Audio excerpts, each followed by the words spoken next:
Welcome back. The details: a number of preparatory workshops are taking place ahead of the World Youth Forum 4th edition, which kicks off in Sharm el-Sheikh on January 10th under the auspices of President Abdel Fattah al-Sisi. Let's have a closer look. Delegations started to arrive in the ritzy resort of Sharm el-Sheikh to participate in the 4th edition of the World Youth Forum, due to kick off on January 10th and to last to the 13th under the auspices of President Abdel Fattah al-Sisi.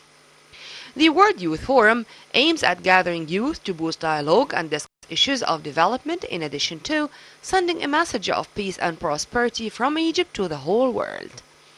A number of preparatory workshops are taking place on the 8th and 9th of January to discuss effects of coronavirus pandemic, including UN Objectives for Sustainable Development 2030, the future of financial technology and digital transformation after coronavirus, Generation Z's vision to the after-pandemic world, as well as the African continent's future in the 2063 agenda and emerging markets.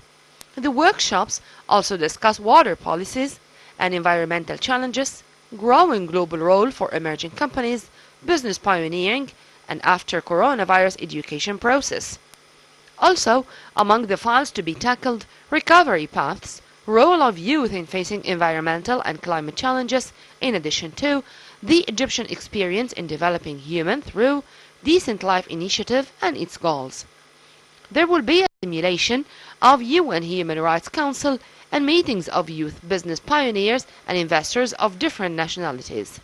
Meanwhile, the administration of the World Youth Forum announced the usage of unprecedented technologies and taking all precautionary and preventive measures against COVID-19. The new technologies include an advanced robot that sterilizes halls, another robot that measures temperatures of the participants and distributes sterilization tools to the attendees, as well as a third robot distributing food and drinks.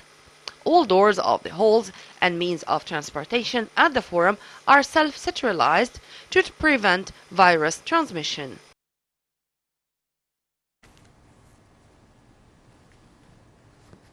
Prime Minister Dr. Mustafa Madbouli reviewed a report on the efforts of the Medical Relief Committee during 2021, stressing on the need to continue its efforts upon the directives of President Abdel Fattah al-Sisi.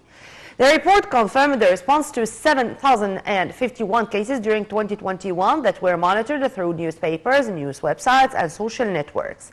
The report also pointed out that 2021 witnessed establishing a number of medical convoys in cooperation with the Supreme Council of the university hospitals and civil society institutions. During the meeting, advisor to the Council of Ministers and head of the Medical Relief Committee, Dr. Hussam al-Masri, briefed the Premier on the activities of the committee.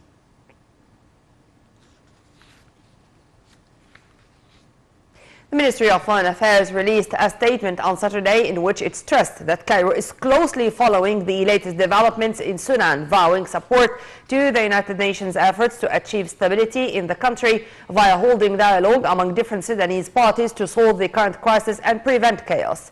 The ministry added that Egypt calls on all parties to work on choosing an acting prime minister capable of forming a transitional government, as Egypt expressed readiness to support that government with all possible means, considering Sudan's stability as part and parcel of Egypt's and regional national security.